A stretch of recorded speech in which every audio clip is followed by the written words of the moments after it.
दोस्तों मेरा नाम है प्रियंक और आप देख रहे हैं बीइंग साइंटिस्ट चैनल में आपका स्वागत है। अक्सर आपने लोगों को ये कहते हुए सुना होगा कि यार जजमेंटल नहीं होना चाहिए। तो क्या एक्चुअली में जजमेंटल होना चाहिए या नहीं होना चाहिए, और होना चाहिए तो कैसा होना चाहिए, जानते हैं इस वीडियो के थ्रू। अब देखिए, जजमेंटल को सबसे पहले डिफाइन कर देते हैं कि आप बेसिकली कोई भी सिचुएशन को, भले ही किसी इंसान की हो या कोई ओवरऑल सोसाइटी की, कंट्री की, जिसकी भी सिचुएशन हो, उसको आप असेस कर रहे हो और वो बिना पक्षपात के, मतलब अनबाइस्ड वे में। एक तरह से वो साइंटिफिक माइंडसेट का ही एक एक्सटेंडेड फॉर्म हो गया, लेकिन आप वो कर रहे हो, एक जजमेंट पास कर रहे हो, एक डिसीजन दे रहे हो कि मतलब इस सिस्टम के साथ में ये प्रॉब्लम है। मेनली हम क्रिटिसिज्म ही दे रहे होते हैं जजमेंटल होते हुए, तो ये प्रॉब्लम है, तो इसे कहते हैं जजमेंटल होना। और जो लोग कहते हैं कि जजमेंटल नहीं होना चाहिए, ये सबसे बड़े एक तरह के दोगले किस्म के, हिपोक्रेट किस्म के लोग हैं, पाखंड किस्म के लोग हैं, जो कि खुद अपनी लाइफ में बहुत जजमेंटल होते हैं, लेकिन दूसरों को ये बोलते रहेंगे कि यार जजमेंटल नहीं होना चाहिए। तो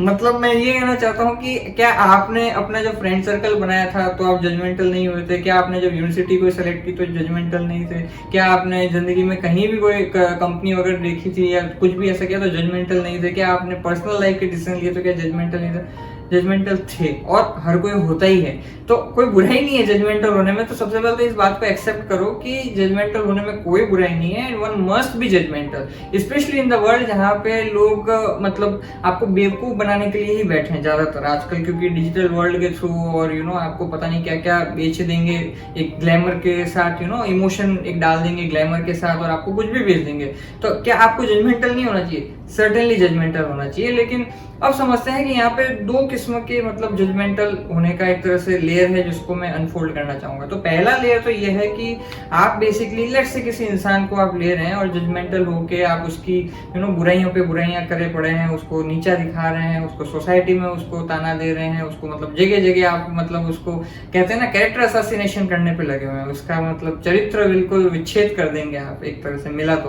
तो ये तो हुआ एक किस्म की कैटेगरी। तो ये कैटेगरी जो है मतलब आपके लिए, मतलब अगर आप ऐसे हैं तो ये तो बिल्कुल आंटियों वाली हरकत है। मतलब अगर आप ऐसा कर रहे हैं तो, और ये एक तरह से ना ही सामने वाले के लिए कोई ज्यादा फ्रूटफुल है, एट द सेम टाइम आपके लिए भी फ्रूटफुल नहीं है, क्योंकि आपका माइंड ही एक तरह से पीसफुल नहीं रहेगा। क्योंकि आप अगर किसी को इस तरह से उधेड़ रहे हैं तो नेक्स्ट वाला भी जो है कौन सा चुपचाप बैठने वाला है, वो भी आपकी लाइफ की जो इनसिक्योरिटीज है उसको जाके करने वाला है। तो ये तो मतलब आप रहने ही दीजिए कि अगर आप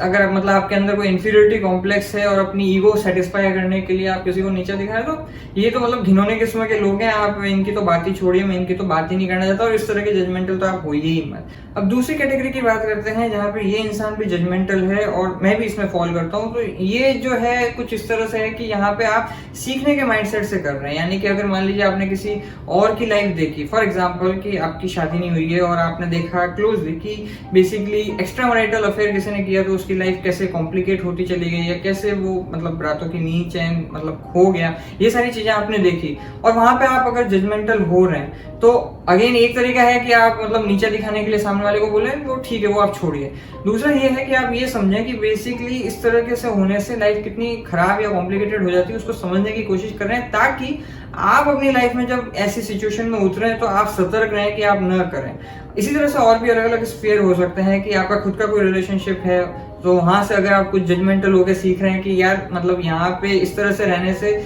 मेरे को भी प्रॉब्लम हो रही है, या मुझे इस तरह से नहीं होना चाहिए, या फिर क्या इस तरह का रिलेशनशिप वर्थ इट भी होगा इन द लॉन्ग रन या नहीं। तो ये सारी चीजें जो है वो एक लर्निंग कैटेगरी में आती है। वो कुछ भी और भी बहुत सारी चीजों में इसे एक्सटेंड कर सकता हूँ कि मतलब आप किसी के साथ प्रोफेशनली अगर स्फीयर में है तो क्या इस आदमी के साथ में कोलैबोरेशन करना सही होगा या नहीं होगा, या फिर ये उस किस्म का इंसान है जो किसी को क्रेडिट देने में विश्वास नहीं रखता, तो बहुत ही उस तरह का इंसान है। तो आप जज कर रहे हैं और आप उसके हिसाब से सतर्क हो रहे हैं, अपनी सुरक्षा कर रहे हैं, और साथ के साथ में कोई गलती ना करें कि बाद में 1-2 साल बाद में आप कहीं पे टाइम एनर्जी इन्वेस्ट करें, वो रिलेशनशिप हो प्रोफेशनल पर्सनल लेवल पे कहीं पे भी, और फिर सोचें कि मतलब इट वाजंट वर्थ इट, मैं तो इतना बेवकूफ हूं कि मैं समझ ही नहीं पाता। तो ये सोचने और ये बोलने की वजह आप पहले ही असेस कर लें, और फिर उसके बाद में जजमेंट पास करें और फिर समझ जाएं। And I would strongly recommend कि आप अपनी लाइफ में इस तरह की कैटेगरी में जरूर रहें, ना कि इमोशनल फूल बने और फिर बाद में बोले कि यार मैं जजमेंटल नहीं हूँ या मैं इस तरह का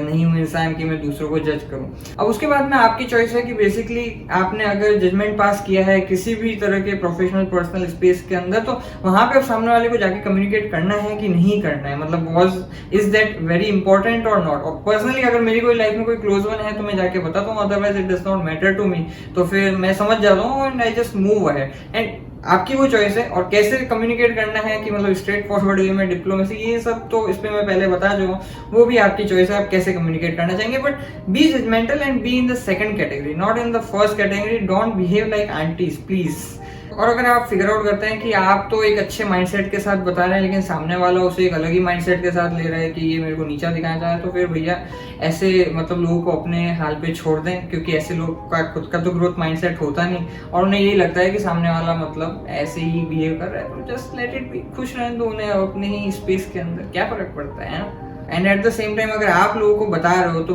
बी रेडी कि कोई आप पे भी वापस उंगली उठाए, क्रिटिसिज्म दे, तो मतलब उसको पूरे ओपन हार्टेडली आप उसे एक्सेप्ट करो। यानी